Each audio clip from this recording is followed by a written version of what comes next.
antes tenía que era bueno, sea en nuestro matrimonio, sea en nuestras finanzas, una relación interpersonal, algo que nosotros hacíamos que antes estaba bien, se causó un problema por algún tipo de situación, quedó la fisura, no se ha restaurado eso, no se ha vuelto a reconstruir, y ahí es donde vienen los problemas. Pero también restaurar significa arreglar desperfectos, ¿de acuerdo? Arreglar desperfectos. Nehemías nos enseña no solamente a cómo construir un muro, sino que a través de Nehemías vamos a aprender hoy cómo restauramos nuestras vidas. Hay fisuras, hay situaciones que pasaron en nuestras vidas que produjo algún tipo de problema, sea matrimonial, sea en cualquier sentido. Escúcheme, lo peor que usted puede hacer es convivir con los imperfectos y las cosas que dañan al fin y al cabo a lo largo su vida y las áreas de su vida. Ese es el problema. Siempre tiene que recordarlo. Dios es un Dios que restaura, pero también Dios busca de nosotros que busquemos la restauración.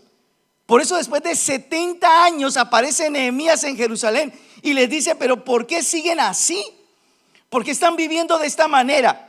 Jerusalén fue una de las ciudades más gloriosas en la época del rey Salomón y de la época del rey David. En la época del rey David no había ni un ejército extranjero que podría enfrentar a Israel, porque el ejército que tenía el rey David era espectacularmente fuerte. Cuando llegó Salomón había tanto dinero, tanto oro, dice que el oro y la plata estaban en las calles, había mucha riqueza. Jerusalén fue una ciudad muy poderosa, pero ahora resulta que estaban viviendo otra situación: muros derribados y sus puertas quemadas. Y Nehemías dijo: no sigan así. ¿Por qué quieren seguir de esta manera? Levantémonos y edifiquemos y volvamos esta ciudad a la gloria que tenía antes. Esa debe ser la decisión. Restaurar, querida iglesia, dejar esas cosas pendientes allí que les estoy diciendo, esas imperfecciones, es una decisión, es una acción que nosotros tomamos y decidimos: quiero restaurar. Ahora, vayamos y entremos en materia. En Nehemías capítulo 1, el versículo 3 en adelante se lo voy a leer. Nehemías capítulo 1, versículo 3 en adelante. Dice: y me dijeron, el remanente, los que quedaron de la cautividad. Cuando dice y me dijeron, fueron los mensajeros que habían llegado de Jerusalén. ¿Dónde estaba Nehemías cuando llegaron con el mensaje? En Babilonia, a miles de kilómetros de ahí. Me dijeron, el remanente, los que quedaron de la cautividad allí en la provincia, están en gran mal y afrenta. El muro de Jerusalén derribado, sus puertas quemadas a fuego. Cuando oí estas palabras me senté y lloré e hice duelo por algunos días, y ayuné y oré delante del Dios de los cielos. Y dije: te ruego, oh Jehová, Dios de los cielos, fuerte, grande y temible, que guarde el pacto y la misericordia a los que le aman y guardan sus mandamientos. Esté atento ahora tu oído y abiertos tus ojos para oír la oración de tu siervo, que hago ahora delante de ti día y noche por los hijos de Israel, tus siervos. Y confieso los pecados de los hijos de Israel que hemos cometido contra ti. Sí, yo y la casa de mi padre hemos pecado. Lo primero que yo quiero enseñarle a usted en esta mañana, para llegar a una restauración, a tratar de solucionar esas cosas pendientes, lo primero es encontrar la raíz del problema. ¿Por qué se llegó a ese punto en nuestro matrimonio? ¿Por qué se llegó a ese punto en nuestra relación con nuestros padres, nuestros hermanos, con un amigo, con una amiga? ¿Por qué llegó a ese punto en nuestras finanzas? ¿Por qué llegó a ese punto, a esa fisura, a ese derrumbe en áreas como sentimientos, etcétera, etcétera? Hay dos cosas, escúcheme bien, que nos enseña aquí Nehemías. Y yo se los he explicado a ustedes alguna vez, pero voy a volvérselos a explicar. Nehemías lo primero que hizo no fue irse para Israel, para Jerusalén no fue lo primero que hizo. Dice que él escuchó lo que estaba pasando y lo primero que hizo fue buscar a Dios en oración y ayuno, porque él sabía que el problema que estaba pasando en Israel no podía solucionarlo de una manera natural. Porque él tenía que encontrar la raíz. Escúcheme, hay raíces que usted y yo no vamos a poder encontrar pensando. Solo Dios, escúcheme bien, puede traer una respuesta a eso. Yo le voy a decir un testimonio de un pastor amigo que estamos asesorando en todo el trabajo ministerial. Su hija se había casado muy jóvenes, estaba embarazada de dos chicos, de dos bebés. El embarazo estuvo re bien, no hubo ningún tipo de problema. Eran unas gemelitas, no hubo problema. Todo el embarazo súper bien, parto súper, el momento del parto súper bien. Pero cuando nacen las dos niñas, la primera al nacer muere. Y la segunda empieza a luchar por su vida. Y a los días muere también la niña. La pareja queda destruida. Es joven, pero son sus dos primeros hijos.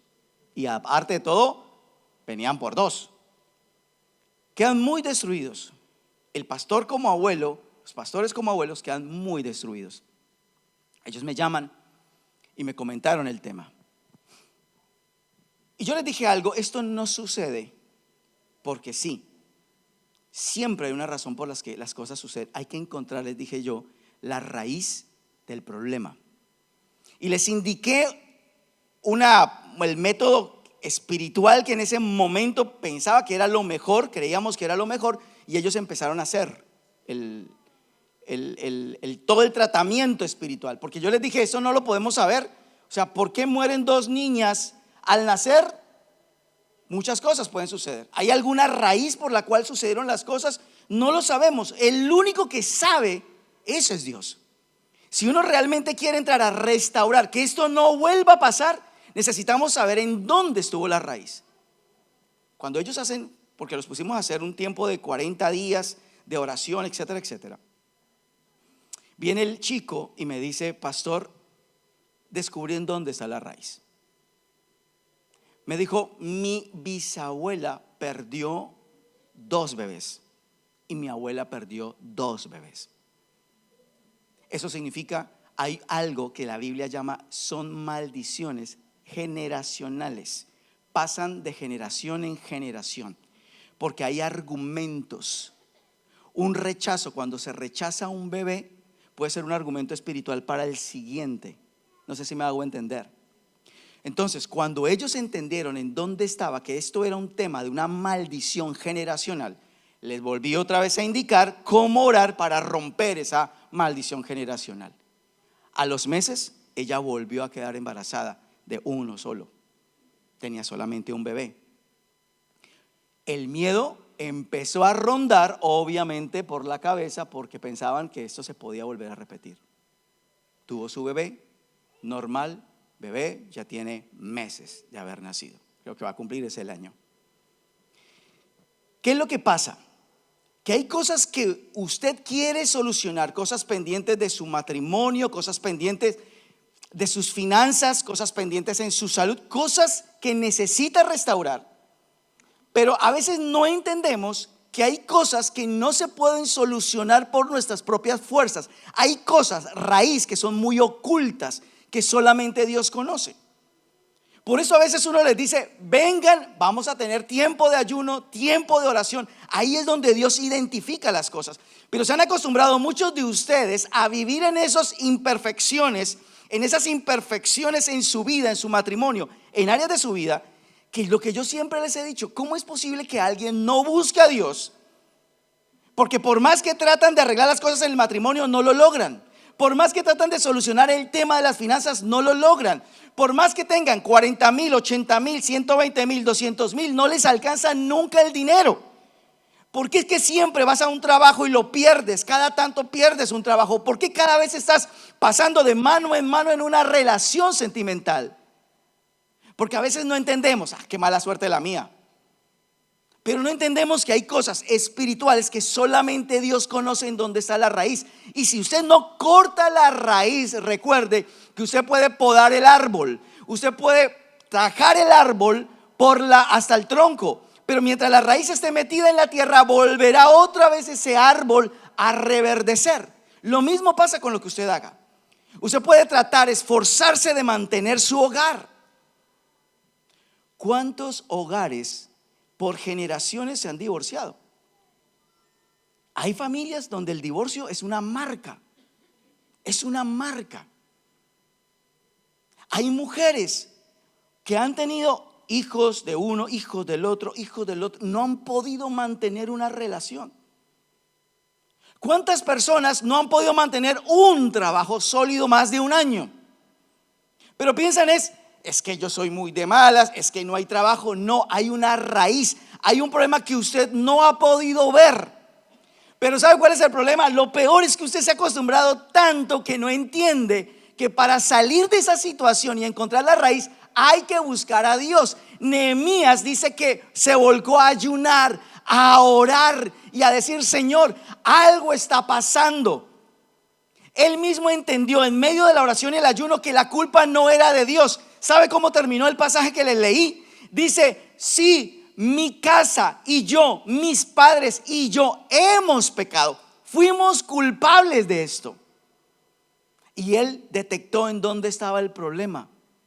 El problema era el pecado del pueblo de Israel. Por eso Dios los castigó y entró la conquista a Jerusalén, porque el pueblo de Judá se volvió a los dioses y olvidó al Dios de los cielos. Querida iglesia, cuando usted no capta en dónde está la raíz del problema, de su problema, mire, usted podrá luchar toda la vida y usted me va a poder decir: pastor, mire, he hecho todo lo posible, todo lo que ha habido a mis manos para arreglar mi matrimonio, para de pronto solucionar ese tema emocional, sentimental, financiero, pero no lo logro. No lo logras porque no le has dado ni has descubierto la raíz. Es así el problema. Ese es el problema. Cuando nosotros tenemos algo metido allí, es como el salmista. El salmista decía: ¿quién podrá entender sus propios errores? Líbrame de los que me son ocultos. Hay cosas que, escúcheme, que usted y yo no lo podemos percibir. Incluso, escúcheme bien, cosas que nuestros antepasados, abuelos o bisabuelos se metieron en problemas, y como dicen a veces los médicos, no nos dejan casas ni nos dejan plata, pero sí nos dejan enfermedades. Y es cierto. Mire, enfermedades como el cáncer. Si usted empieza a decir: en mi casa, en mi familia ha habido gente con cáncer, eso se llama una maldición, cuando hay algo repetitivo en la familia. Yo he conocido, por ejemplo, familias donde siempre el hijo mayor muere. Y uno dice: ¿qué tan de malas esa familia? Todos los hijos mayores se le mueren. No, eso no tiene nada que ver con de malas. Existe una raíz, una parte espiritual que no se ha detectado. Cuando los antepasados, abuelos, cuando estoy hablando de antepasados, no estoy hablando solamente de indígenas, estoy hablando de nuestros antepasados, nuestros bisabuelos, nuestros abuelos. Entraron nuestros padres, practicaron brujería, hechicería, ocultismo. Eso no es gratis, escúcheme bien. Ese es entrar al reino espiritual por la puerta de atrás. Entonces, usted de pronto dice: yo no sé qué fue lo que pasó, pero cuando usted empieza a hacer memoria a través de esto, cuando usted empieza a orar, a ayunar, a buscar de Dios, ahí vienen los recuerdos. Cuando usted empieza a investigarle a su mamá, a su abuela, a su papá, cómo fueron las cosas, qué pasó, ahí empieza usted a averiguar que en sus antepasados hubo mucha brujería, mucho ocultismo. No es gratis eso, escúcheme bien. Entrar por la puerta de atrás en el reino espiritual no es gratis. Te cuesta un precio. ¿Te puede sanar? Claro que te puede sanar, pero te va a costar un precio. Yo recuerdo una amiga mía hace muchísimos años, que me acuerdo que el pastor Castellanos estaba ministrándonos liberación sobre maldiciones. Y me llamó la atención cuando él le habló a ella y le dice: ¿tu mamá a ti te ofreció algún santo por una enfermedad que tú tuviste? Y ella le dijo: sí, cuando tenía 4 años yo tuve una enfermedad. Mi mamá hizo un pacto donde un brujo para que me entregara un santo y yo me sané. Y obviamente el pastor no sabía eso. Eso en ese momento, de ese momento, Dios le revela, el Espíritu Santo le reveló al pastor eso. ¿Y sabe lo que le dijo? Si hoy no se rompe eso, ese pacto que tu mamá hizo venía con letra pequeña,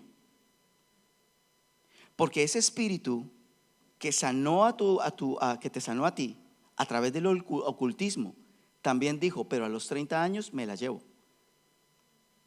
Y ya tenía 27 años en ese momento.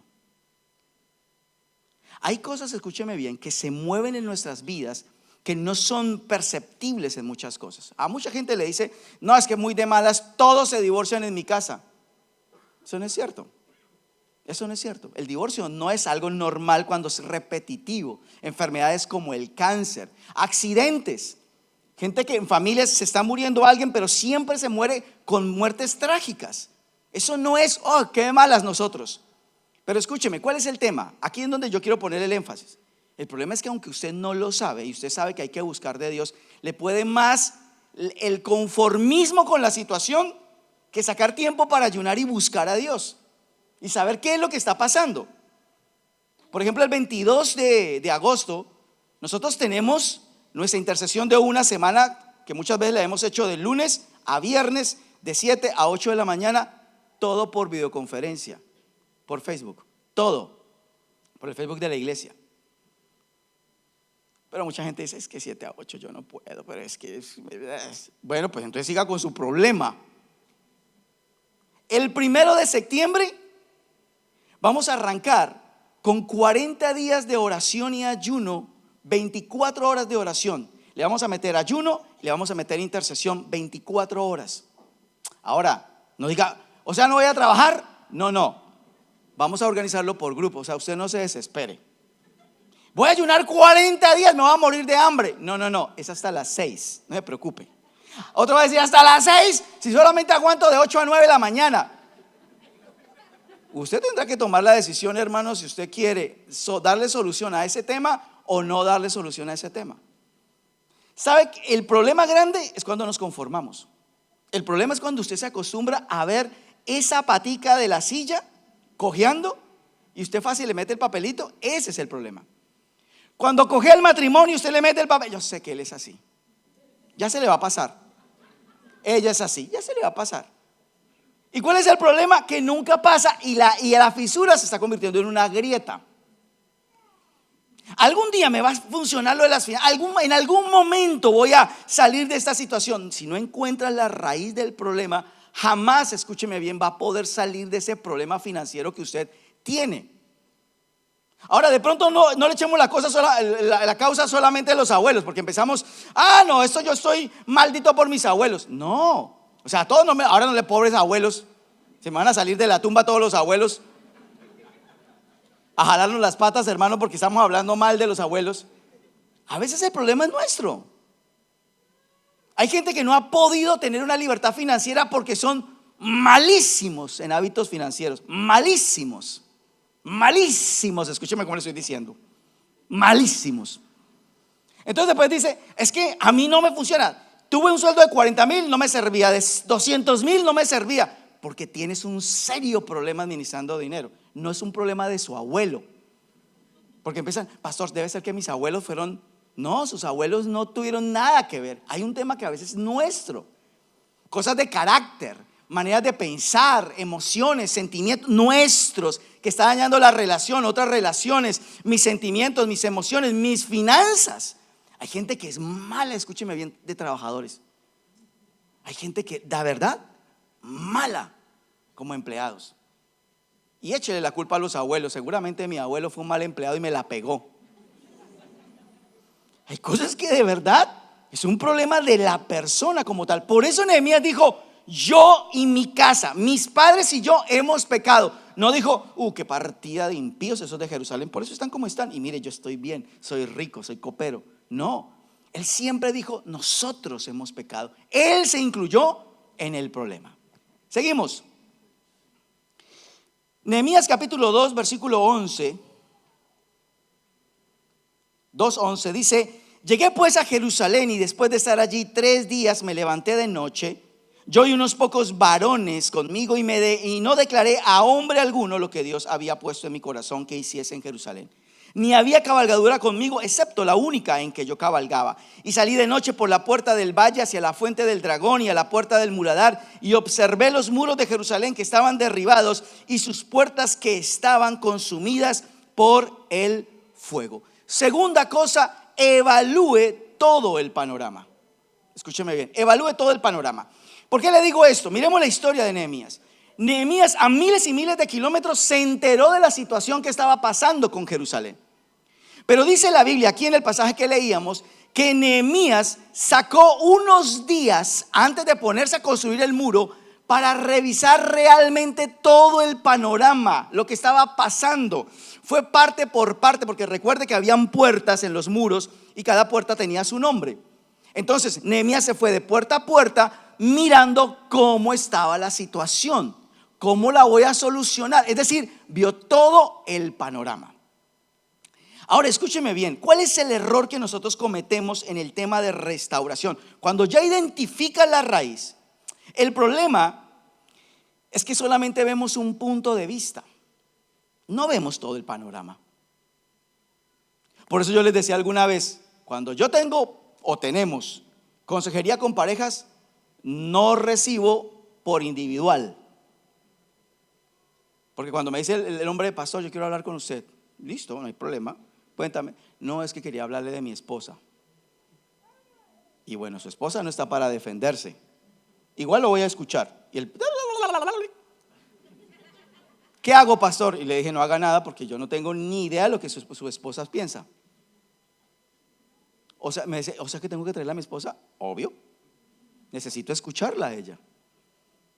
A los hombres le tenemos miedo cuando la esposa dice, vamos donde el pastor. Dice, pues, me va a sacar hasta color de los calzoncillos, me lo va a sacar acá.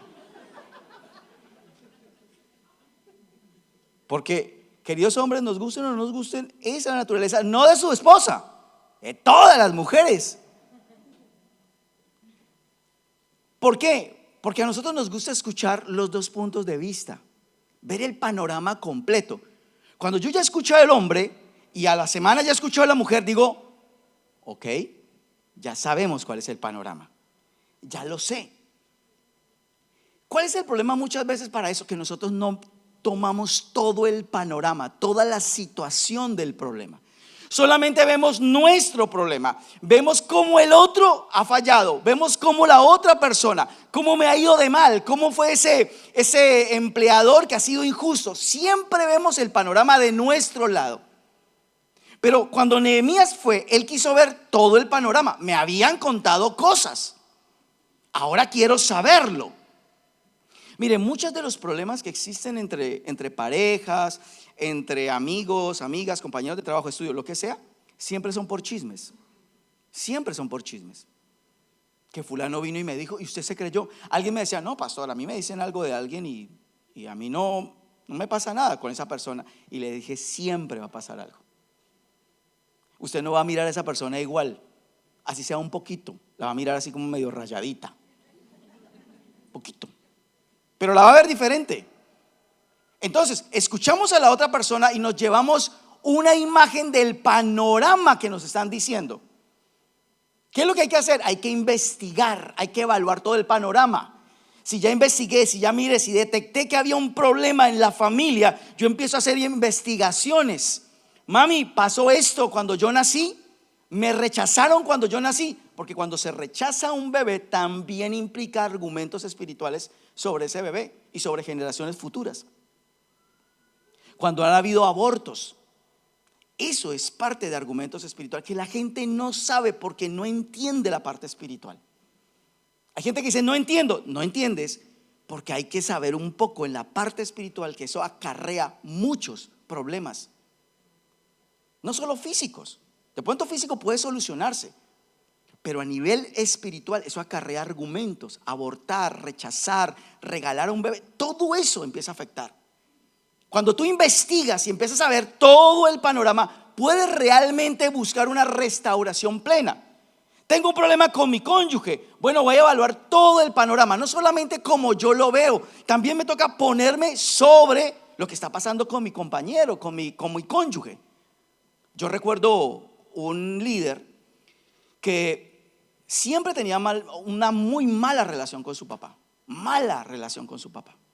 Siempre eran los golpes con él, siempre de esa manera. Y él me decía, pastor, mire, un día, siendo yo cristiano, estaba hablando por teléfono de la casa. Mi papá de un momento a otro llegó, sacó, me quitó el teléfono y con el mismo teléfono, los que se acuerdan, no era teléfono celular, acuérdense, los naranjas, los rojos, los verdes, esos grandes macizos, me dijo, y agarró ese teléfono y me lo partió en la cabeza. Yo no supe por qué lo hizo, sencillamente lo agarró en una furia y me lo partió en la cabeza. Y él me dijo, y yo me enojé con mi papá y le dije, pero ¿por qué siempre me tratas de esta manera? O sea, ¿cuál es la bronca conmigo? ¿Cuál es el odio conmigo? Y el hijo se le puso tan firme en eso. Y el papá empezó a llorar. Me dijo, mi papá empezó a llorar. Y me dijo, perdóname, pero a mí nunca me enseñaron a amar sino de esta manera. Y ahí fue donde él supo una historia de su papá que él nunca había conocido. Y empezó a armar el panorama. Su papá había sido abandonado por sus padres biológicos. Se lo habían regalado a un señor que tenía un taller. Y un día, en el enojo de ese padre adoptivo, porque el niño estaba jugando, es un niño, estaba jugando y tomando algunas cosas que no debería haber tomado, agarró un fierro y se lo puso en la cara. El papá tiene una marca, un hundimiento acá, fruto del golpe que le dio el papá adoptivo. Y él le decía, esa fue mi relación con mi papá siempre. Así fue mi relación con mi papá siempre. Y él me dijo, pastor, entendí lo que estaba pasando entonces. Ahora entendí que no era que mi papá no me amara, no sabía cómo más amar porque nunca le enseñaron de otra forma. Es decir, él empezó a ver todo el panorama. No fue una cuestión de este fue el momento y me dejé envenenar y dañar en esta forma. No, evaluamos todo el panorama. Mi parte, la parte de la otra persona, la situación que ocurrió. Si hay que hacer investigaciones, se hacen investigaciones. Tengo que tener todo el panorama. Nehemías tenía todo el panorama. Él sabía que no podía a lo loco llegar y decir, vamos a construir un muro. Él tenía que saber los metrajes, la situación, el estado real de cada pedazo de muro y de sus puertas. Por eso él no se reunió con nadie, se fue solamente a evaluar el tema. Lo tercero está en Nehemías capítulo 2, versículo 17. ¿Están aprendiendo? Bueno. Nehemías 2, versículo 17. Les dije pues lo que le habíamos leído al principio. Vosotros veis el mal en que estamos, que Jerusalén está desierta y sus puertas consumidas por el fuego. Ahí ya le estaba hablando a la gente. Venid y edifiquemos el muro de Jerusalén y no estemos más en oprobio, en esta situación. Entonces les declaré cómo la mano de mi Dios había sido buena sobre mí, y asimismo las palabras que el rey me había dicho, y dijeron, levantémonos y edifiquemos. Así esforzaron sus manos para bien. Tercera cosa que usted tiene que tener en cuenta en esas cosas pendientes, en esas cosas que hay que restaurar en su vida: motive con el corazón y no desde la razón. Motive con el corazón y no desde la razón. Le voy a enseñar algo. Hay un gran problema en el ser humano y es tratar de arreglar las cosas o motivar para arreglar las cosas. Me encanta cómo dice la Biblia que Nehemías llegó. Escúcheme, estamos hablando de 70 años que la gente que estaba ahí estaba viviendo eso. Toda esa gente seguramente estaba frustrada, era gente frustrada, fracasada, triste. Imagínense una ciudad quemada, rota. No sería muy lindo vivir en una ciudad así como esa. Pero llegó Nehemías y les dijo, pero ¿por qué van a seguir en esta situación? ¿No ven cómo está su matrimonio? ¿No ven cómo están sus finanzas? ¿No ven cómo está su vida? ¿Por qué no vuelven otra vez a como era antes esto? Y vamos a edificar. Y él les dijo cómo Dios lo había bendecido y cómo Dios le había hablado y cómo le habían dado permiso el rey. Y la gente cuando escuchó, era como, no sé, es como medio raro, porque escuchó eso y dijo, listo, levantémonos y trabajemos. 70 años y nadie le había ocurrido levantarse a construir. Llegó otro tipo y les dijo las cosas. Mire cómo él nunca dijo, es que ustedes son unos inconscientes, burros, malos, negligentes. No, les habló con el corazón. no con la razón. Por eso mucha gente no sabe arreglar sus problemas. Mira lo que le voy a enseñar hoy. Primero, en este punto, busque el momento correcto para hablar. Yo sé que muchas parejas lo saben acá porque les hemos enseñado esto. Siempre les hemos dicho, busquen el momento correcto para hablar. No, quieren es hablar cuando están recalientes. Felices.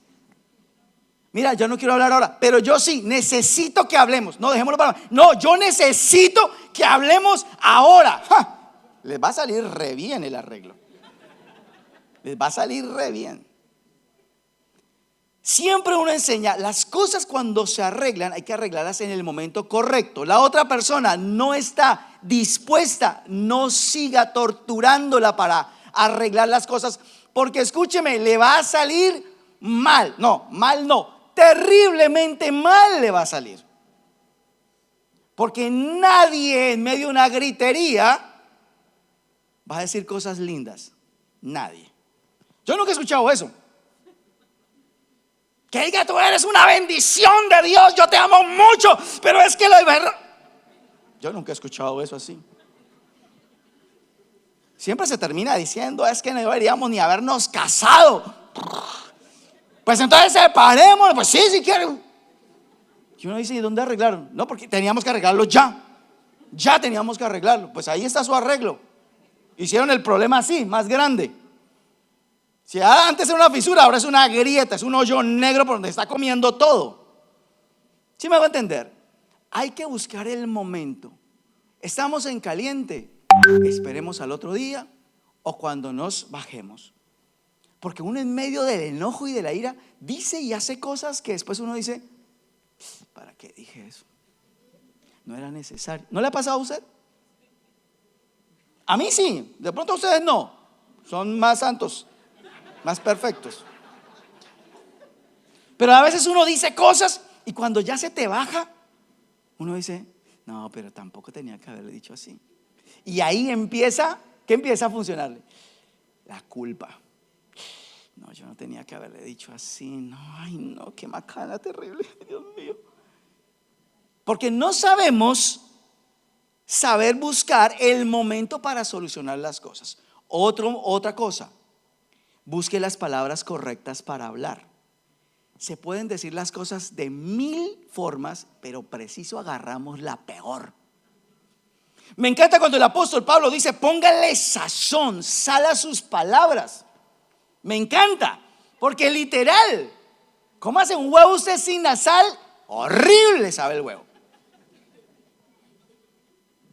¿Cómo hace algo sin sal, sin ponerle algo? Va a saber horrible. Entonces el apóstol Pablo dice, van a decir cosas, piensen que va a decir, póngalo bonito. Usted puede decir tantas cosas de tantas maneras, pero preciso agarra la peor, la más humillante, la más denigrante, la que empieza, es que esta no es la primera vez. O sea, ya arrancamos con cuentas, empezamos con un sinnúmero de cosas y que obviamente las mujeres sí son más de recordar fechas. Claro. Por eso cuando a las parejas les dicen, ¿cuándo fue su primer beso? Ay, sí, no, el 17 de febrero a las 2 de la tarde, debajo de una piedra en forma de triángulo.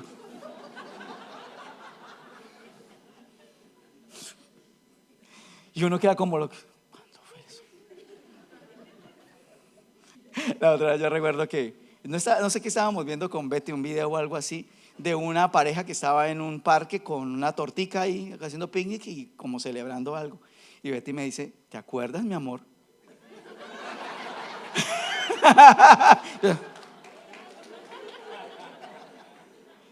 No, mire, hay preguntas que cuando las mujeres las dicen, no sé por qué, es una posesión que tiene uno de, pucha, ¿qué fue lo que?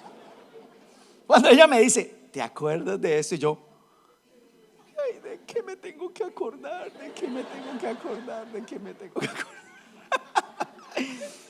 Pero tengo una grandiosa esposa que ella no se estresa por eso.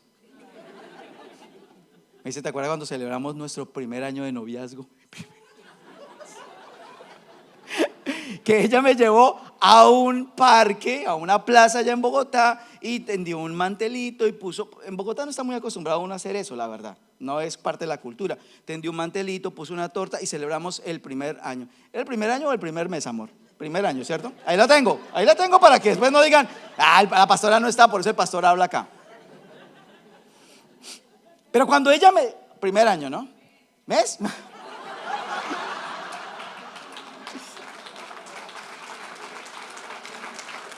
Ni le atiné a lo que estábamos celebrando.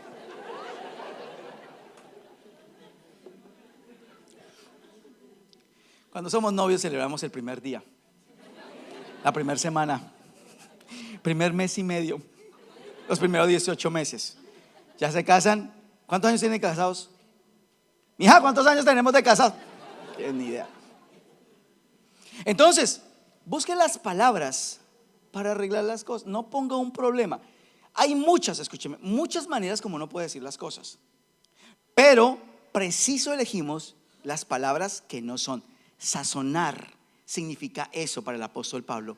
Hagan y hablen cosas lindas. Póngale saborcito, póngale amor, póngale cariño a las palabras. Hay muchas maneras como decirlos. Desafortunadamente siempre escogemos la que no es.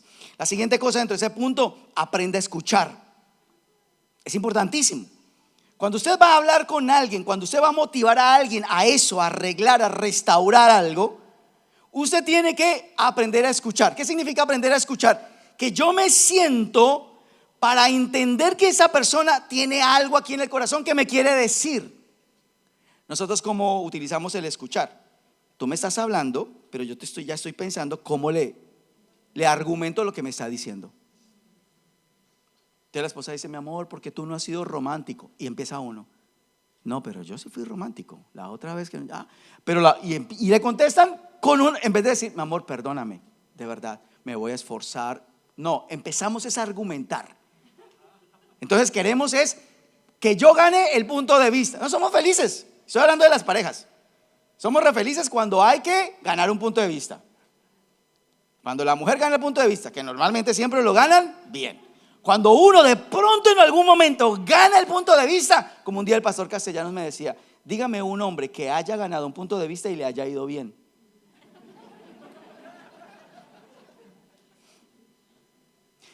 ¿Cuál es el tema? Siempre nosotros tenemos que aprender a escuchar. Llámese como se llame: su esposa, su esposo, su hijo, su papá. Mire, yo hablo con mi papá. Yo no hablo tanto, habla mi papá. Mi papá le encanta arrancar y decir: mijo, hoy podé el árbol de mango, había tantos limones, coseché. Me habla 30 minutos de los árboles. 30 minutos de los árboles. Y cuando él ya se desahogó me dice: bueno, mijo, saludos a todos allá. Yo no hablé ni una palabra. No hablé ni una palabra. Saludos a Beticita, a mis nietos, que los amo mucho. Dios les bendiga, chao. Chao, papi. Miran 30 minutos. Se fue feliz porque por lo menos alguien lo escuchó. Yo dije: uy, genial, papi. Wow, ¿cuántos mangos? 50. Wow, qué tremendo, 50 mangos. No, me tocó mandar limones para todos lados, para todos los vecinos. Habían papi, tremendo. O sea, ese arbolito de limones está dando limones en forma. Pero la gente a veces le gusta escuchar. Mire, hay gente que en la consejería se sientan y empiezan y lloran y dicen y se desahogan. Y yo le digo: ¿y cuál es tu pregunta? Me dijo: no, pastor, la verdad, solamente hablando yo ya me siento bien. Gracias, pastor. Y eso lo habíamos hecho por videoconferencia. O le doy una foto mía, o no sé. No, mentiras. Pero hay gente que solamente que lo escuchen y alguien le ponga atención, pues eso es terapéutico. Entonces imagínese usted escuchando a su amiga, a su amigo. O sea, porque siempre es tratar de escuchar. Lo otro es: muestre la situación no para señalar. Muestre que nuestro matrimonio puede ser mejor. Muestre la situación como la mostró Nehemías. Mire la situación en la que estamos. Esta ciudad fue tremendamente gloriosa y poderosa. Porque no volvemos a esta ciudad como era antes. No les dijo: por culpa de ustedes, negligentes, mire cómo está la ciudad, ninguno de ustedes, partida de perezosos, se levantó, conformistas. No, nada, nada de eso dijo. Supo hablar, motivar a la otra persona con su situación, pero una motivación, no para señalar, escúcheme bien, sino para motivar a la otra persona. Lo otro es que Dios está en medio de la conversación. Fíjese que él le dijo todo lo que Dios había hecho con él. Todo lo que Dios había hecho con él. ¿Sabe qué significa eso? Siempre cuando uno va a hablar, es bueno cuando usted le dice: mira, yo tengo una palabra, Dios me habló, me dijo, esto es lo que Dios va a hacer con nuestro matrimonio, va a hacer con nuestra relación, va a ser a nivel financiero. Dios está metido en la situación para restaurar. Nehemías siempre metió a Dios ahí en la restauración. El siguiente punto, el cuarto punto, está en el capítulo 3, versículo 1. Nehemías capítulo 3, versículo 1. Entonces se levantó el sumo sacerdote Eliasib con sus hermanos los sacerdotes y edificaron la puerta de las ovejas. Ellos arreglaron y levantaron sus puertas hasta la torre de Amea y edificaron hasta la torre de Ananeel. Todo el capítulo 3 habla de la repartición de todo el trabajo que cada parte, cada familia iba a realizar para reconstruir el muro. La siguiente cosa que yo quiero enseñarle a usted: restaure cada cosa pendiente. Nehemías no podía edificar el muro de un solo golpe. El muro, la estrategia de Nehemías era parte por parte. ¿De acuerdo? Como eran por puertas, habían muchas puertas en esos muros. Entonces él decía: de esta puerta que se llamaba tal, a esta puerta va a construir los Pucheta, y de aquí al otro lado los Peña, y así sucesivamente. Por familias los organizaba. Pero él sabía que pedazo por pedazo iba a terminar restaurando todo. Entonces, lo otro que quiero enseñarles es eso: restaure cada cosa pendiente. Es decir, vaya paso a paso. ¿Quiere restaurar su hogar? No es cuestión de que hablemos, ya arreglamos todo y vamos para la cama. No, perdón los jóvenes. No es eso. Me olvidé que estoy en... Menos mal que no estamos en vivo, porque ahí sí, mire. Dice: uy, ¿qué iglesia es esa? Dios mío. No, tampoco estoy hablando de nada raro, o sea. Es que a veces hay esa mentalidad de arreglemos ya las cosas, ¿no? Arreglemos ya, y es pida perdón y pida perdón. No sé si a ustedes les ha pasado que con alguien siempre está pidiendo perdón por lo mismo.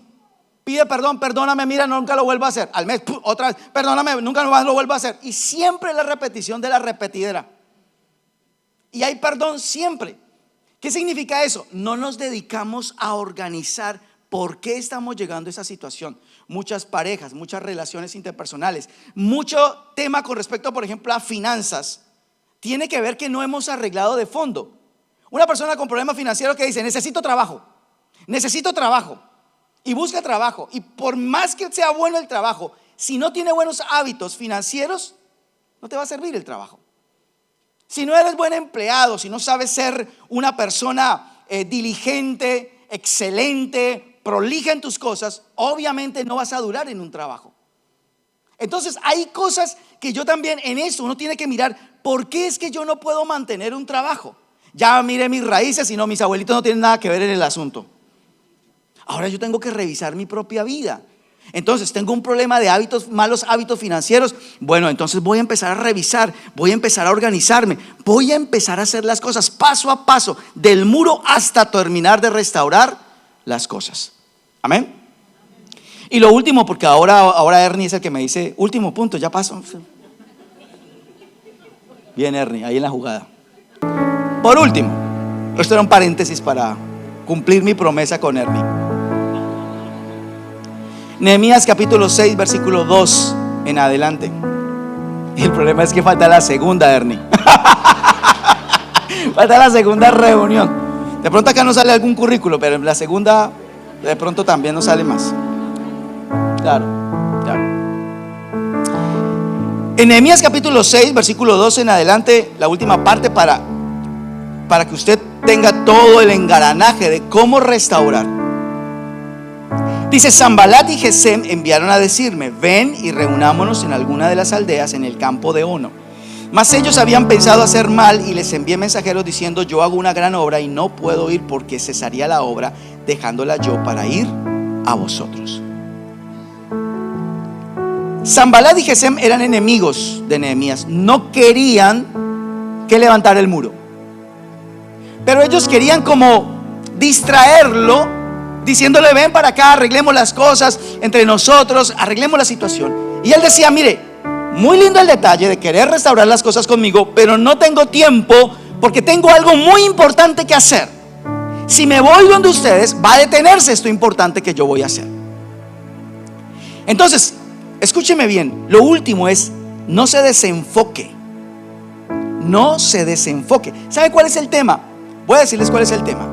A veces identificamos las fisuras, a veces identificamos lo que anda mal en nuestra vida, pero no nos enfocamos en darle solución. Es decir, voy a trabajar en esto hasta que lo solucione plenamente. No, en el camino nos desenfocamos, nos distraemos, estamos pensando en otras cosas y el tema volvió a la normalidad. Escúcheme, enfóquese en algo. Si usted vio que había un tema en su vida que necesita restaurar tremendamente, enfóquese en eso. Si tiene que buscar de Dios, busque de Dios. No puedo decir: no, es que en la iglesia nunca se ora. Siempre tenemos tiempo de intercesión. El mes pasado tuvimos sábados de ayuno, mediodía y oración.